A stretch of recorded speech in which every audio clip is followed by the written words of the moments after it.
저희를 사랑하시는 하나님 아버지 감사합니다. ขอบคุณพระเจ้าพระบิดาผู้ทรงรักเรา 우리가 죄인 되었을 때에 우리를 심판하지 아니하시고 불쌍히 여겨 주셨습니다.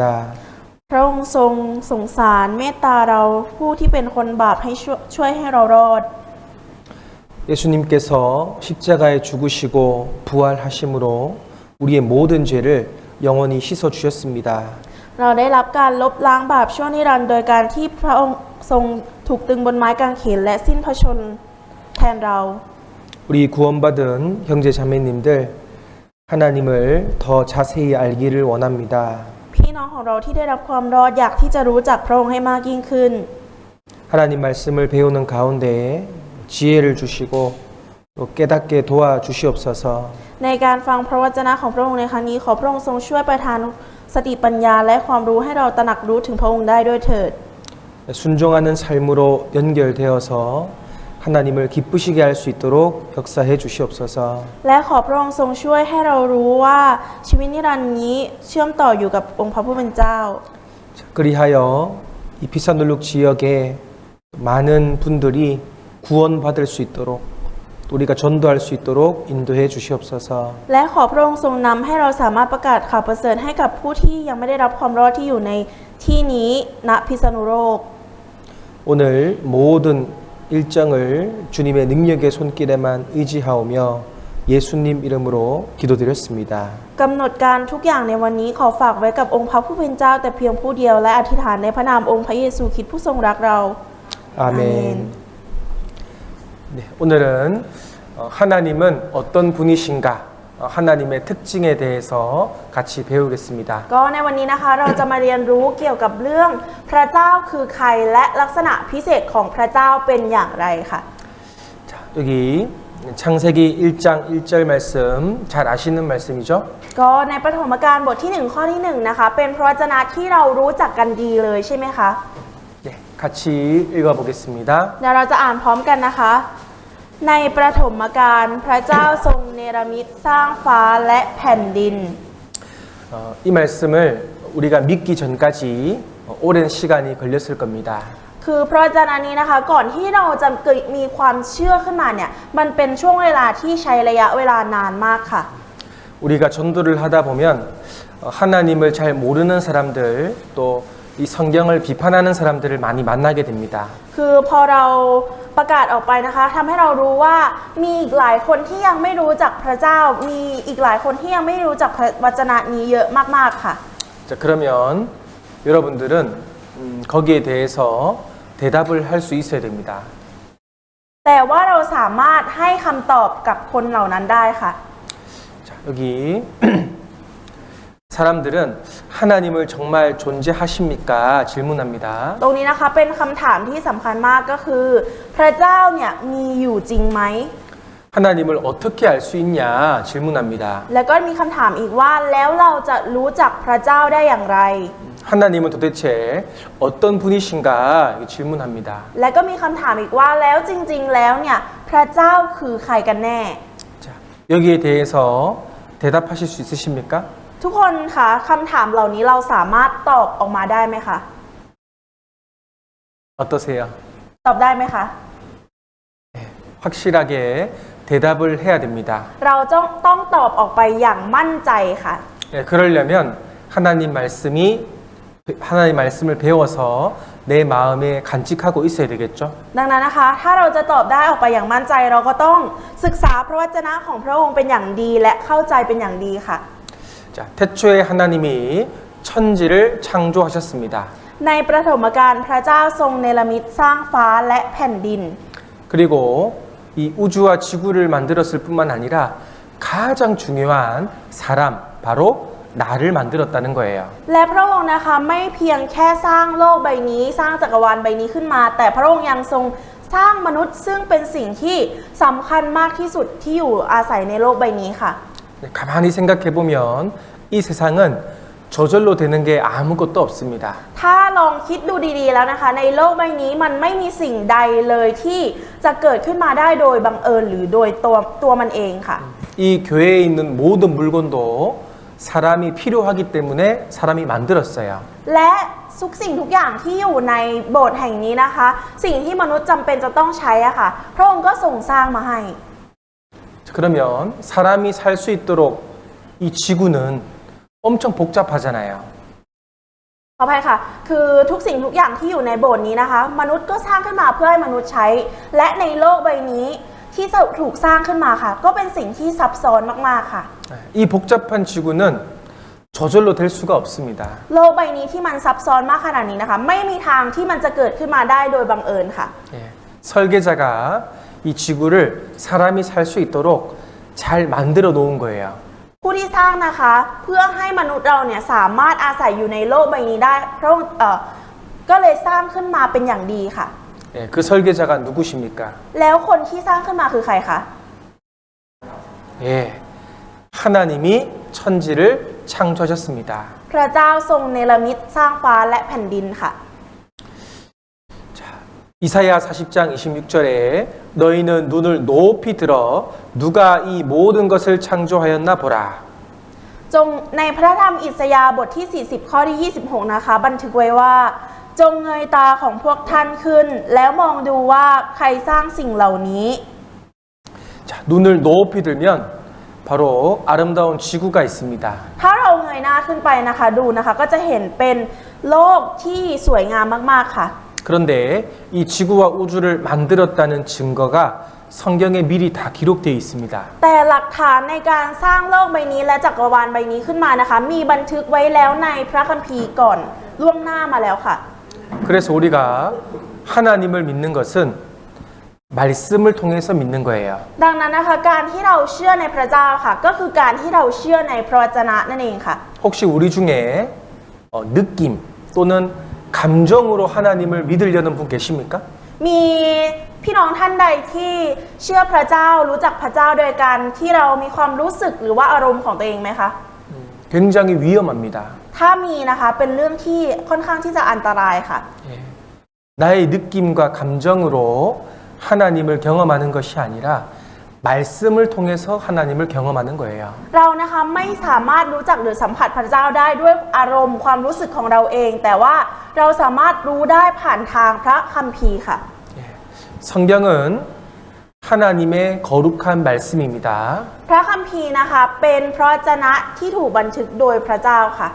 하나님이 말씀하셨고 성령의 감동을 받은 사람들이 받아쓰기를 했습니다. พระเจ้านะคะเป็นผู้ที่ตัดพระวจนะออกมานะคะและมนุษย์นะคะได้รับการบันดาลนั้นบันดล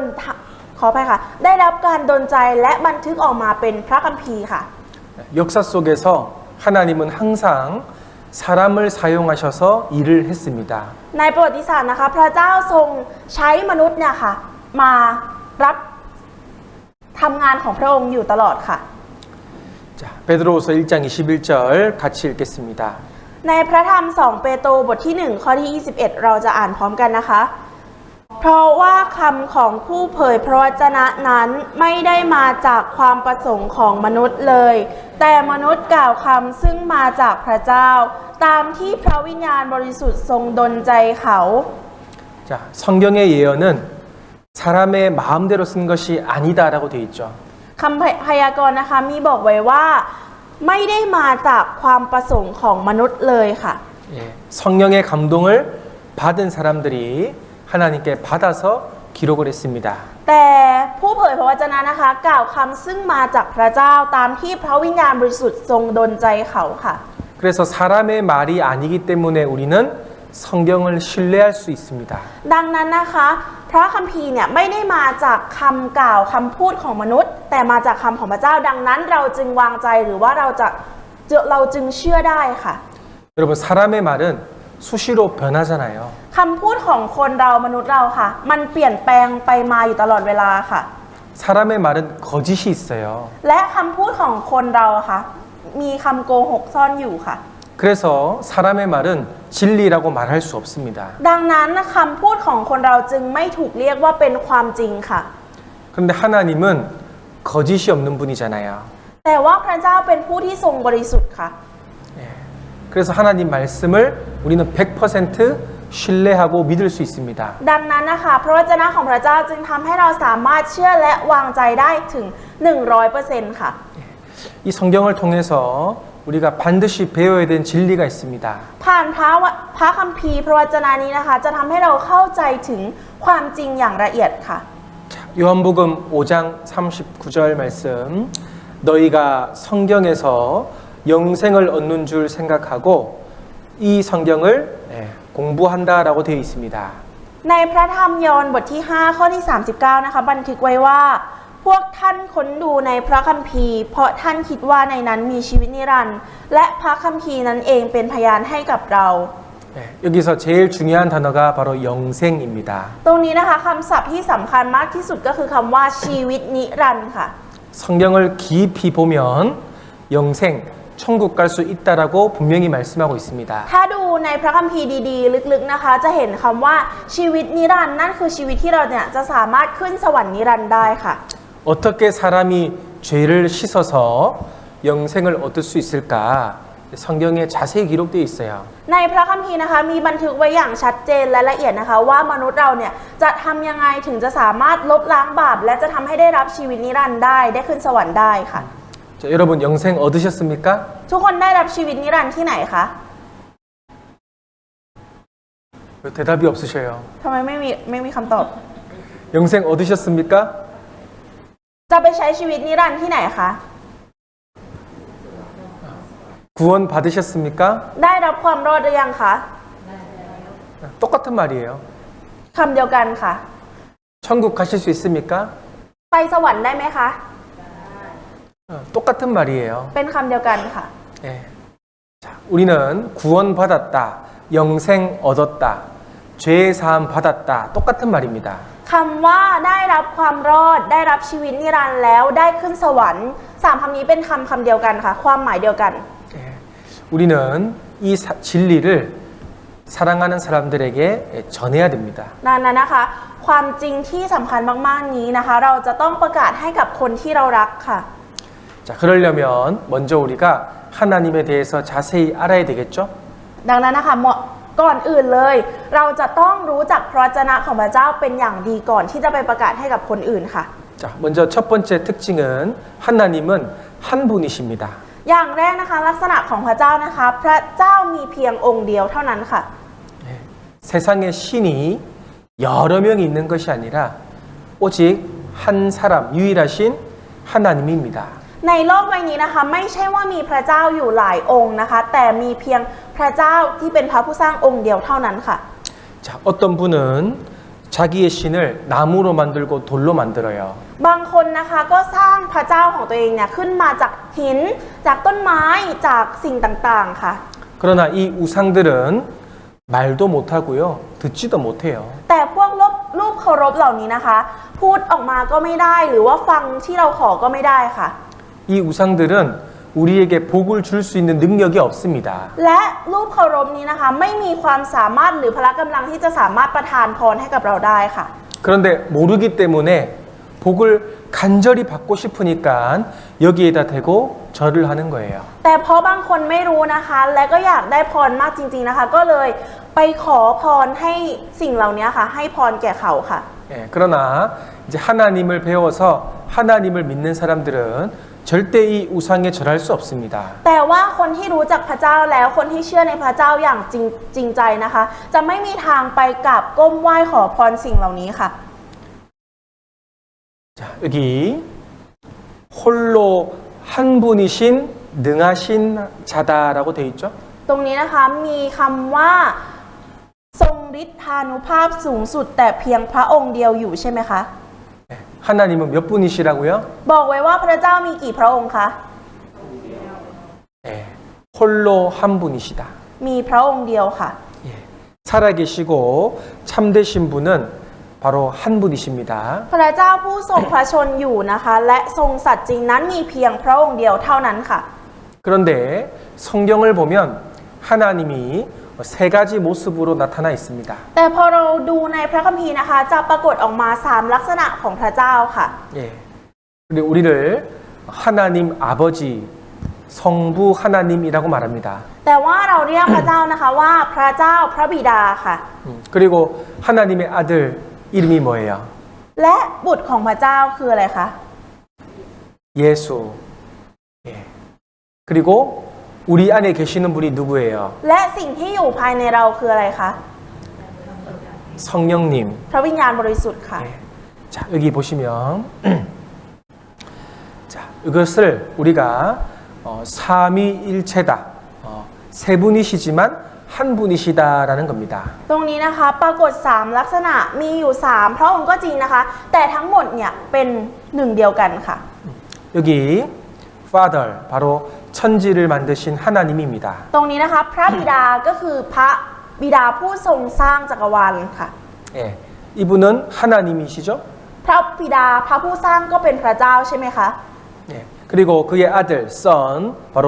예수 그리스도입니다. และพระบุตรนะคะก็คือพระเยซูนั่นเองค่ะ 예수님도 하나님이십니다. พระเยซูเองก็เป็นพระเจ้าค่ะ 예. 그리고 홀리 스피릿 바로 내 안에 계시는 성령님도 하나님이십니다. และพระวิญญาณบริสุทธิ์เองนะคะที่อยู่ภายในเราเนี่ยก็เป็นพระเจ้าค่ะ 예. 자, 갓 하나님은 한 분이시지만 각자 세 가지 모습으로 네, 나타나십니다. พระเจ้ามีเพียงองค์เดียวก็จริงนะคะ แต่พระองค์เนี่ยปรากฏออกมาใน3ลักษณะค่ะ 자, 아버지 하나님은 천지를 창조하시고 그리고 구원을 계획하셨습니다. พระเจ้าพระบิดานะคะเป็นผู้ที่ทรงสร้างโลกจักรวาลใบนี้ขึ้นมา และพระองค์ก็ทรงวางแผนในการให้ความรอดแก่มนุษย์เราค่ะ 예. 자, 아들 하나님 예수님은 이 땅에 오셔서 십자가의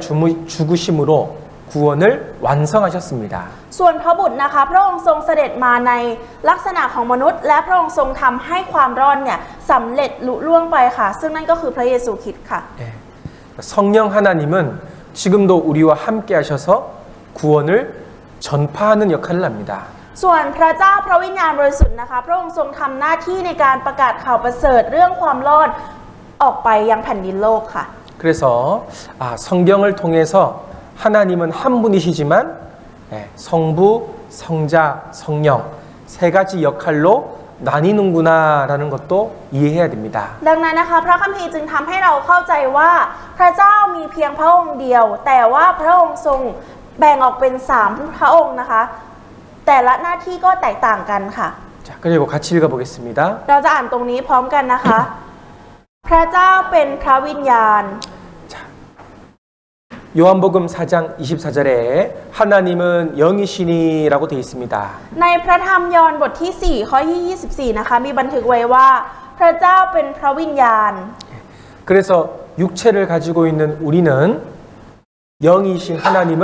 볼 수가 없습니다. ดังนั้นมนุษย์เรานะคะที่มีร่างกายแบบเราเนี่ยไม่สามารถมองเห็นพระเจ้าที่เป็นพระวิญญาณได้ด้วยตาเปล่าค่ะ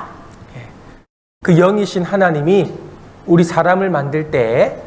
안에 영혼을 집어넣어 주셨잖아요. เพราะว่าพระเจ้าผู้เป็นพระวิญญาณนะคะในขณะที่พระองค์ทรงสร้างเราขึ้นมาพระองค์ได้ประทานจิตวิญญาณเข้ามาในเราค่ะ 그래서 사람은 눈에 보이는 육체와 눈에 보이지 않는 영혼으로 구분되어 있습니다. ดังนั้นนะคะมนุษย์เราจึงสามารถแบ่งส่วนประกอบออกได้เป็นร่างกายที่เรามองเห็นได้ด้วยตาเปล่า และวิญญาณที่อยู่ข้างในเราที่เราไม่สามารถมองเห็นได้ด้วยตาเปล่าค่ะ 저는 지금 여러분의 육체가 다 보여요. ตอนนี้นะคะอาจารย์ก็เห็นร่างกายของเราทุกคนค่ะ 근데 여러분 속에 있는 영혼은 안 보여요. แต่อาจารย์ไม่สามารถมองเห็นวิญญาณที่อยู่ในร่างกายของทุกคนได้ค่ะ 맞습니까? ถูกต้องไหมคะ 그런데 우리가 죽으면 그 영혼이 빠져나가서 하나님을 만날 겁니다. ดังนั้นนะคะเมื่อเราเสียชีวิตไปแล้ว จิตวิญญาณของเราก็จะออกจากร่างไปเพื่อที่จะพบกับพระเจ้าค่ะ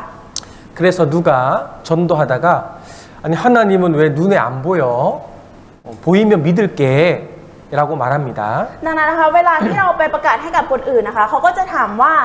พระเจ้าเนี่ยมองไม่เห็นด้วยตาเปล่าแล้วเราจะเชื่อได้ยังไง 그때 여러분 어떻게 대답해야 될까요? ตอนนั้นเราต้องตอบว่าอะไรคะ 이 말씀을 얘기하면 되잖아요. เราต้องอ่านพระวจนะนี้ให้ฟังค่ะ 하나님은 영이시기 때문에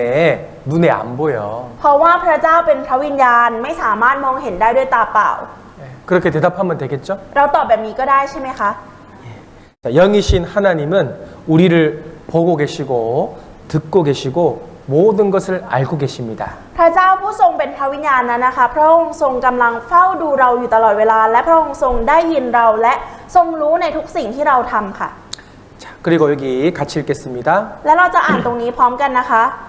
พระเจ้าทรงบริสุทธิ์ 하나님은 거룩하시다는 말은 어둠이 조금도 없고 빛이라는 겁니다. คำว่าพระเจ้าทรงบริสุทธิ์ในที่นี้นะคะ แปลว่าพระองค์เนี่ยไม่มีความมืดเลย พระองค์ทรงเป็นความสว่างเป็นแสงสว่างค่ะ 예. 빛에 거하신다는 말은 하나님은 죄가 없다라는 뜻입니다. คำว่าพระองค์ทรงอยู่ในท่ามกลางความสว่างนะคะ นั่นก็คือพระองค์ไม่มีบาปเลยแม้แต่นิดเดียวค่ะ 자, 요한일서 1장 5절에 하나님은 빛이시라 그에게는 어두움이 조금도 없으시리라. และในพระธรรม1 ยอห์นบทที่1ข้อที่5นะคะบอกไว้ว่า พระเจ้าทรงเป็นความสว่างและความมืดในพระองค์ไม่มีเลย 그런데 사람은요 빛이 아니라 어둠이죠. แต่ว่ามนุษย์เราไม่ใช่แสงสว่างใช่ไหมคะมนุษย์เราเป็นความมืดใช่ไหมคะ 왜냐하면 태어날 때부터 하나님을 떠나 살기 때문에 어두움 가운데 죄 가운데 사는 거예요. เพราะว่าตั้งแต่ที่มนุษย์เราเกิดมานะคะ เราออกห่างจากพระเจ้าและเราไม่ได้ใช้ชีวิตอยู่ในความสว่าง เรากลับไปใช้ชีวิตอยู่ในความมืดค่ะ 그러나 예수님을 믿고 구원을 받은 사람은 빛 대신 예수님이 내 안에 들어온 겁니다. แต่หลังจากที่เราได้รับพระวจนะเราได้รับความรอดแล้ว พระเยซูผู้ทรงเป็นแสงสว่างก็เข้ามาอยู่ในเราค่ะ 그래서 성경에 보면요 거룩하신 하나님이라는 단어가 굉장히 많이 나옵니다. ดังนั้นนะคะก็เลยมีคำที่ว่าพระเจ้าพระวิญญาณบริสุทธิ์เนี่ยเห็นว่าเราบริสุทธิ์ค่ะ เห็นว่าเราเป็นความสว่างค่ะ 그래서 죄를 가지고 있는 우리는 거룩하신 하나님을 쳐다볼 수가 없어요. 쳐다보면 죽어요. 자, 죄를 가진 사람은 거룩하신 하나님을 쳐다볼 수가 없습니다. ดังนั้นนะคะคนเรามนุษย์เราที่มีบาปเนี่ยไม่สามารถที่ไปยืนอยู่ต่อหน้าไปจ้องหน้าพระเจ้าได้ค่ะ 자, 마치 우리가 태양을 계속 바라보면 어떻게 될까요? เช่นเดียวกันค่ะ ถ้าเรามองไปที่พระอาทิตย์นานๆตาของเราจะเป็นยังไงคะ 네, 눈이 부셔서 눈이 멀어져 버립니다. คือถ้ามองนะคะตามันก็จะเสียหายไปเลยค่ะ 예, 하나님도 빛이시기 때문에 우리가 하나님을 볼 수가 없는 거예요. พระเจ้าก็เช่นเดียวกันค่ะ พระองค์ทรงเป็นแสงสว่างทำให้เราเนี่ยไม่สามารถที่จะมองพระองค์ได้ค่ะ 자, 요한복음 1장 18절 같이 읽겠습니다. เราจะอ่านพระธรรมยอห์นนะคะบทที่1ข้อที่18พร้อมกันค่ะ ไม่มีใครเคยเห็นพระเจ้าเลย แต่พระบุตรองค์เดียวผู้สถิตในพระทรวงของพระบิดาทรงสำแดงพระเจ้าแล้ว 자, 하나님을 본 사람이 있대요, 없대요? บอกไว้ว่ามีใครเคยเห็นพระเจ้าหรือไม่เคยเห็นคะ 예, 영이시기 때문에 아무도 못 เพ 봅니다. ราะว่าพระองค์ทรงเป็นพระวิญญาณนะคะ ไม่มีใครเคยเห็นพระองค์ค่ะ 그런데 역사 속에서 하나님을 본 사람들이 있습니다. แต่ว่าในประวัติศาสตร์นะคะเคยมีบันทึกไว้ว่ามีคนเคยพบกับพระเจ้าค่ะ 여기 뒤에 아버지 품속에 있는 독생하신 하나님이 나타내셨느니라. เอาไว้ว่า แต่พระบุตรองค์เดียวผู้สถิตในพระทรวงของพระบิดาทรงสำแดงพระเจ้าแล้ว 바로 하나님이 사람의 몸을 입고 오신 예수님입니다. นั่นก็หมายถึงว่าพระเจ้าผู้ที่ทรงเสด็จลงมาในรูปลักษณ์ของมนุษย์ ซึ่งก็คือพระเยซูค่ะ 예, 예수님은 하나님이시다 우리 배웠죠? เราก็ได้เรียนกันไปแล้วใช่ไหมคะว่าพระเยซูคือพระเจ้า 그래서 예수님을 본 사람들은 하나님을 본 거예요. ดังนั้นนะคะคนที่พบเห็นพระเยซู นั่นก็แปลว่าพบเห็นพระเจ้าค่ะ 예수님 당시에 이스라엘 사람들이 예수님한테 질문을 했습니다. ในยุคที่พระเยซูเสด็จมานะคะ คนอิสราเอลก็ได้ถามคำถามออกไปค่ะว่า 예수님 하나님 보고 싶어요. 하나님 보여주세요. พระเยซูข้าเนี่ยอยากจะพบกับพระเจ้าสำแดงพระเจ้าให้ข้าเห็นที 그때 예수님께서 나를 본 자는 아버지도 보았다. ในขณะนั้นนะคะพระเยซูก็ได้ตอบกลับไปว่า ผู้ใดที่เห็นข้าก็คือตัวพระเยซูนะคะก็เห็นพระเจ้า ผู้ใดที่เห็นเราก็เห็นพระเจ้า 아버지와 나는 하나다 이렇게 말씀했습니다. เพราะว่าเรากับพระบิดาเป็นหนึ่งเดียวกัน 예. 그래서 바로 이 예수님이 빛 대신 하나님이시고 죄가 없는 거룩하신 분이구나 우리가 알 수 있습니다. ดังนั้นจึงทำให้เรารู้ว่าพระเยซูนี่แหละเป็นแสงสว่างเป็นผู้ที่บริสุทธิ์ไม่มีบาป 자, 그 거룩하신 분이 죄 많은 우리에게 찾아와 주셨다는 것이 얼마나 놀라운 사실입니까? ทุกคนคิดว่าการที่พระองค์ผู้ทรงไม่มีบาปผู้ทรงบริสุทธิ์เนี่ยมาหาเราทั้งที่เราเป็นคนบาปเป็นเรื่องที่น่าอัศจรรย์ใจมากขนาดไหนคะ 그 예수님이 십자가의 죽으심으로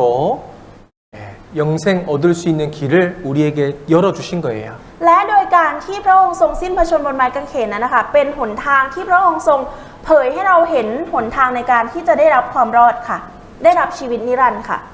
자, 여기 하나님의 특징 같이 읽겠습니다. เราจะอ่านลักษณะของพระเจ้าด้วยกันนะคะ พระเจ้าทรงสถิตอยู่ทุกหนแห่ง 자, 하나님은 어디에나 안 계신 곳이 없습니다. ไม่มีที่ไหนนะคะที่ไม่มีพระเจ้าอยู่ 자, 여기 예레미야 23장 24절 같이 읽어볼까요? เราจะอ่านพระธรรมเยเรมีบทที่ 23 ข้อที่ 24 พร้อมกันค่ะ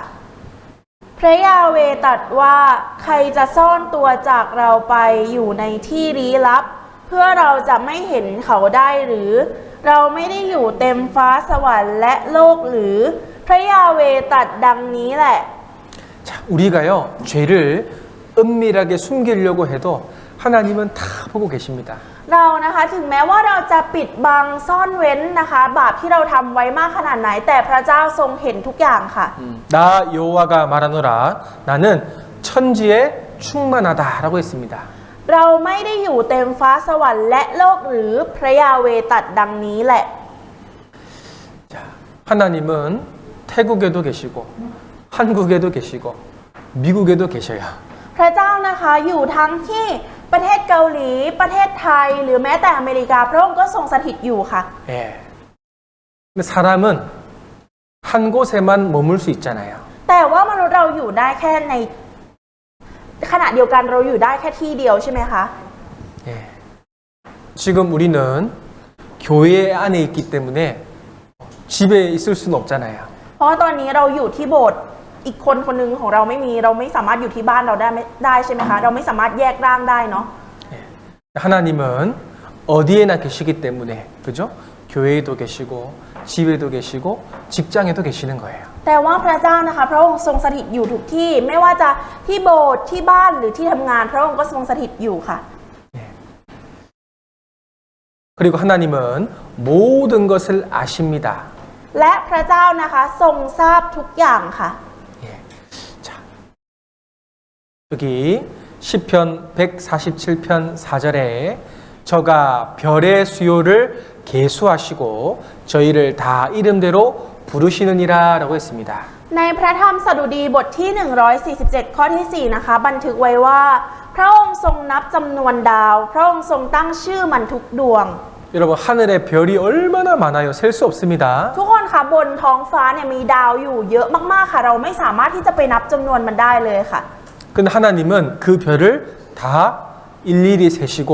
그 별의 이름까지 다 불러주시는 거예요. แต่ว่าพระเจ้านะคะทรงนับดาวนั้นทีละดวงค่ะและพระองค์ก็ทรงตั้งชื่อให้กับมันด้วยค่ะ 모든 것을 아시는 하나님이기 때문에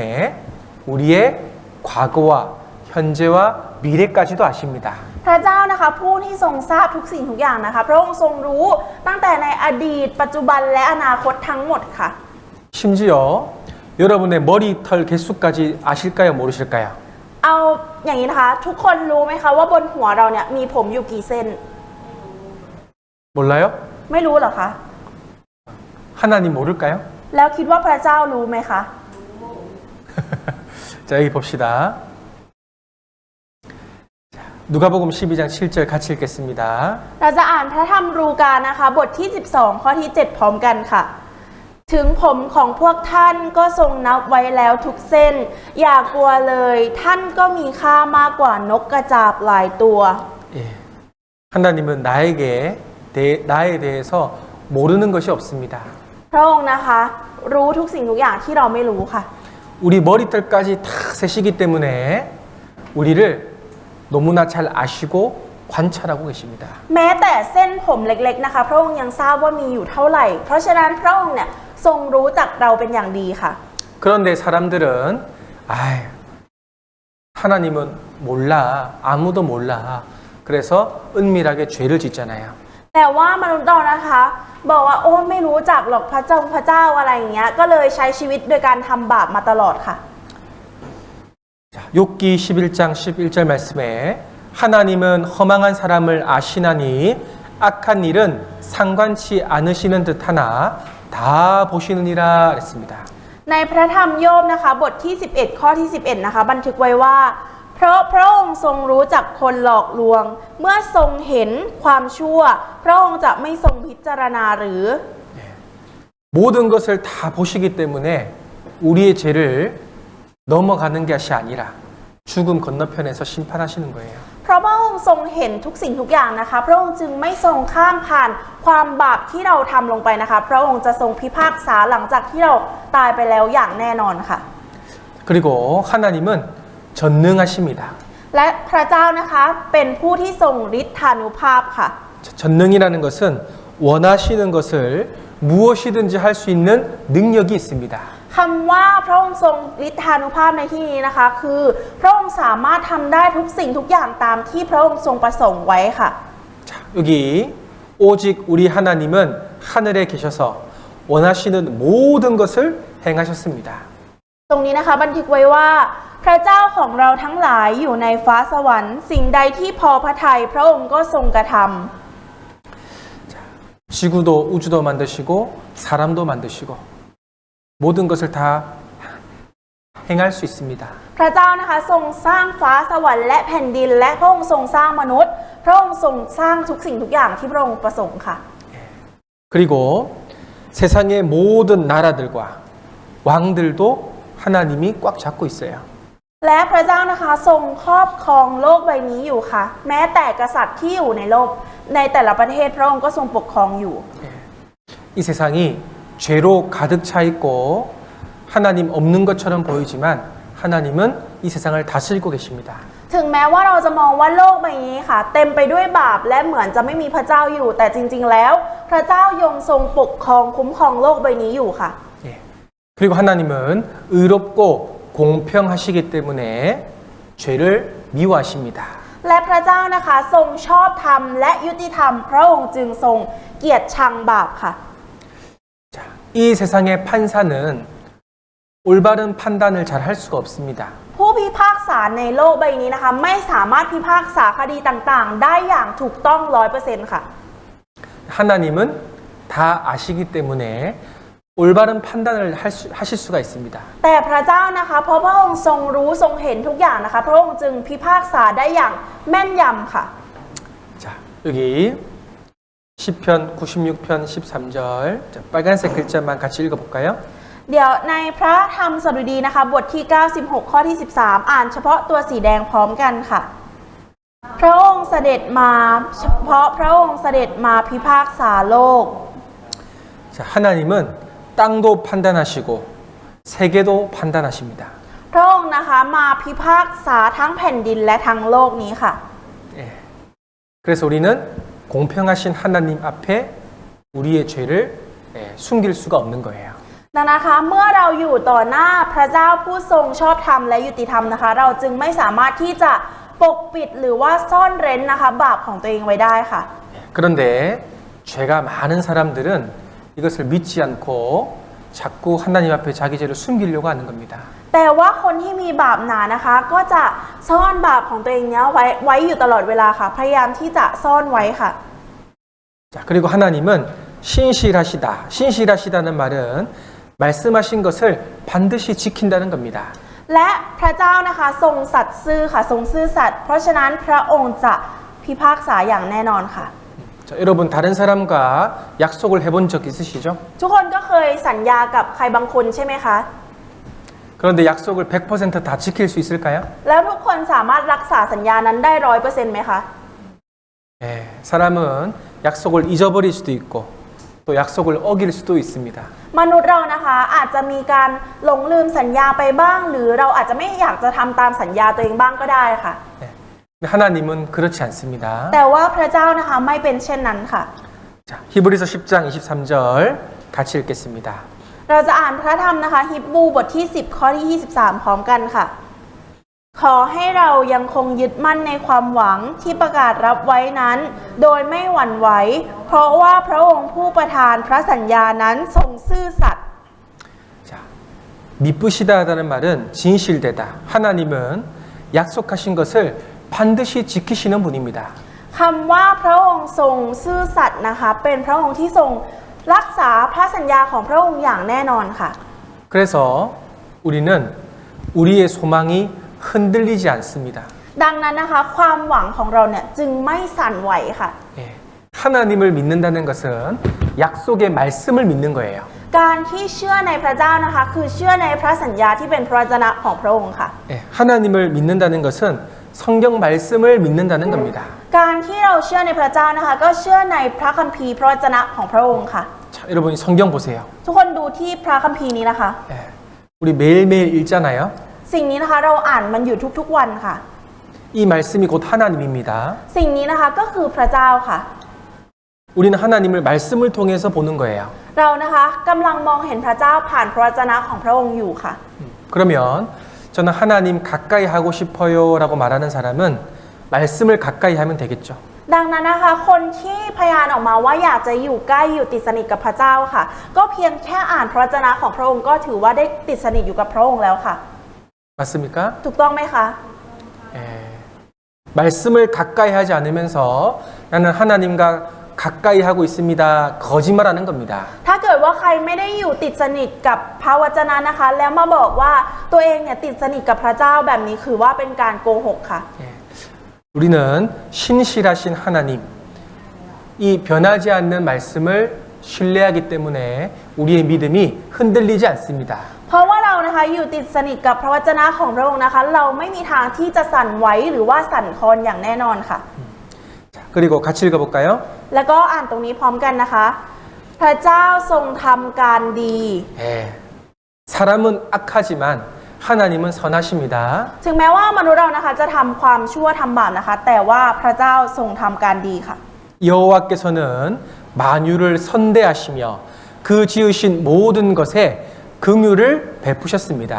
พระยาเวห์ทรงดีต่อทุกคนและพระกรุณาของพระองค์อยู่เหนือพระราชกิจทั้งหมดทั้งสิ้นของพระองค์ 자, 이게 긍휼을 베푸셨다는 말은 하나님은 사람을 보실 때 불쌍하게 본다는 겁니다. พระกรุณาของพระองค์อยู่เหนือพระราชกิจทั้งสิ้นในที่อย่างนี้นะคะ หมายถึงว่าพระองค์เนี่ยทรงกรุณาต่อทุกสิ่งและทุกคนค่ะ 사람을 보니까 자꾸 죄를 짓고 자꾸 지옥에 가는 죄를 짓는 거예요.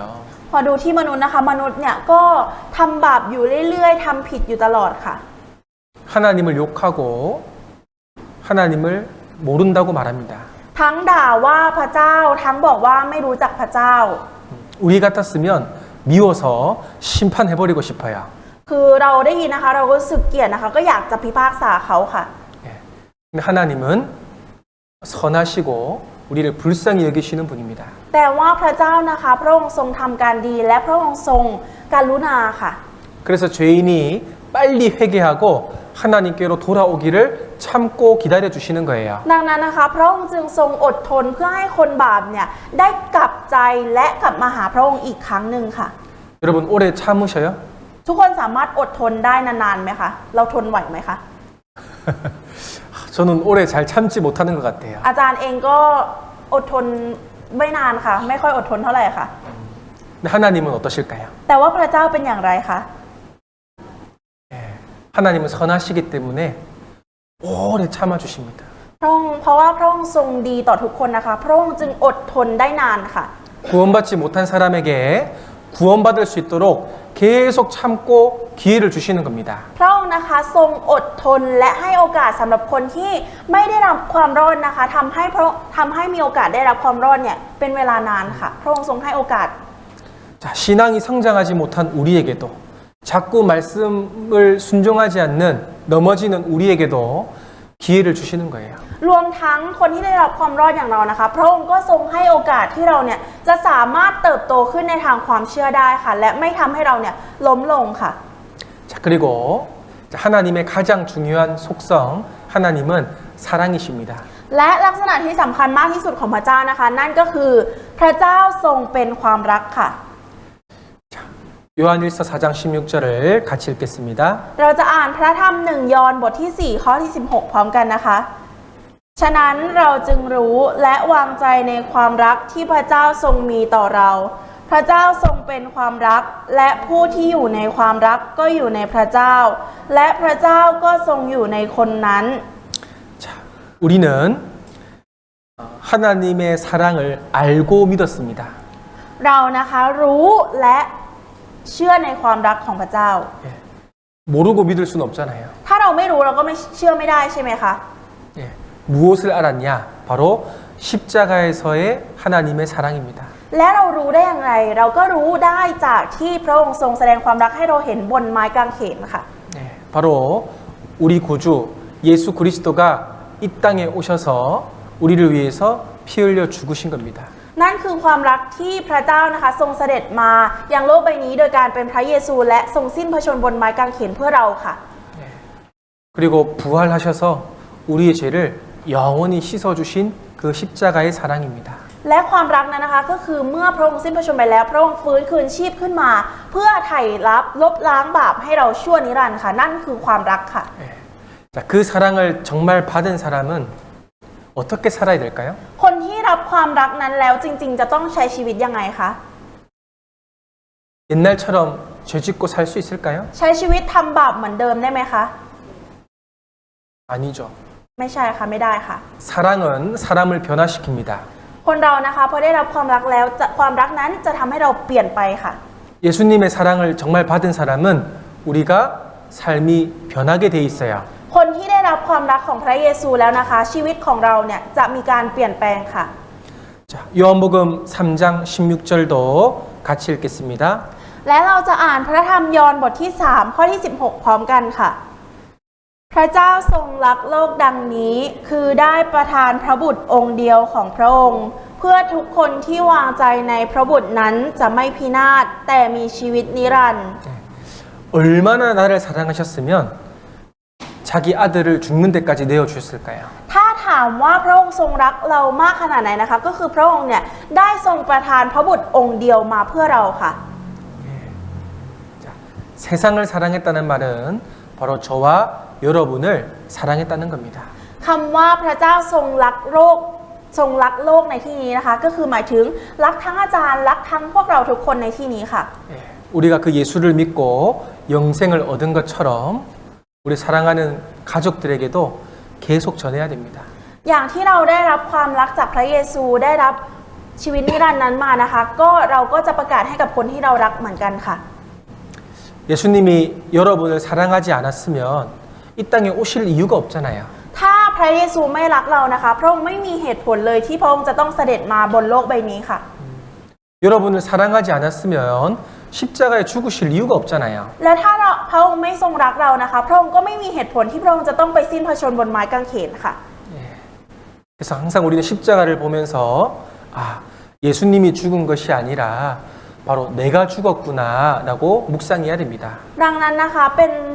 สิ่งที่เมื่อเรามองไปที่ไม้กางเขนนะคะเราไม่ได้คิดว่าบนไม้กางเขนนั้นคือความตายของพระเยซูแต่มันคือความตายของเราด้วย 그리고 이 사랑을 깨달은 사람은 우리 형제 자매님들에게도 더 사랑해야 됩니다. และความรักนั้นนะคะเราก็ต้องรักซึ่งกันและกันในกับหมู่พี่น้องของเราด้วยค่ะ 예수님께서 새 계명을 주셨는데 서로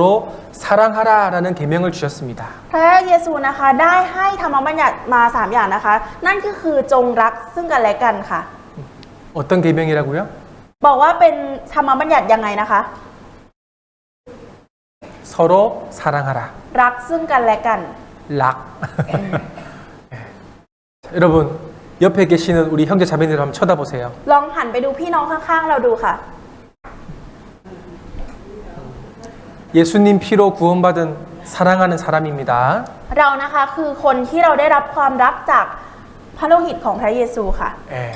우리는 사랑해야 됩니다. และเราต้องรักกันค่ะ 그래야 밖에서 우리를 볼 때 아, 예수 믿는 사람이구나라는 것을 알 수 있어요. ดังนั้นนะคะ ถ้าเรารักซึ่งกันและกันจะทำให้คนข้างนอกที่มองเราเข้ามาเนี่ยอ๋อคนเหล่านี้คือคนที่เชื่อในพระเยซูสินะแบบนี้ค่ะ 우리가 교회에 오는 이유는 사랑을 받으려고 오는 것이 아니라 사랑을 하러 오는 거예요. ดังนั้นนะคะการที่เรามาที่โบสถ์นะคะไม่ใช่ว่าเรามารับความรักเฉยๆแต่เราจะให้ความรักด้วยค่ะ 자, 그리고 마지막으로 하나님은 변하지 않는 불변하신 분입니다. และสุดท้ายนะคะพระเจ้าเนี่ยเป็นผู้ที่ทรงไม่เปลี่ยนแปลงค่ะ 자, 사람은 자꾸 변하는데 사람 마음은 변하는데 하나님 말씀은 변하지 않아요. จิตใจของมนุษย์เรานะคะมีการเปลี่ยนไปเปลี่ยนมาอยู่ตลอดเวลาค่ะ แต่ว่าพระเจ้าไม่ทรงเป็นเช่นนั้นค่ะ 그래서 우리는 말씀을 100% 신뢰할 수 있습니다. ดังนั้นนะคะพระวจนะเนี่ยเราสามารถเชื่อใจเชื่อมั่นได้ 100% ค่ะ 예, 그래서 우리가 앞에서 배운 하나님의 속성들도 하나님은 변하지 않기 때문에 다 지키신다는 걸 알 수 있습니다. และเรานะคะได้เรียนรู้คุณลักษณะ10ประการของพระเจ้าที่ไม่มีการเปลี่ยนแปลงไปแล้วค่ะ 자, 하나님은 한 분이시다. พระเจ้านะคะมีเพียงพระองค์เดียวค่ะ 하나님은 영이시다. และพระเจ้าทรงเป็นพระวิญญาณค่ะ 하나님은 거룩하시다. พระเจ้าทรงบริสุทธิ์ค่ะ 하나님은 어디에나 다 계신다. และพระเจ้าทรงอยู่ทุกหนทุกแห่งค่ะ 하나님은 모든 것을 아신다. พระเจ้าทรงทราบทุกสิ่งค่ะ 하나님은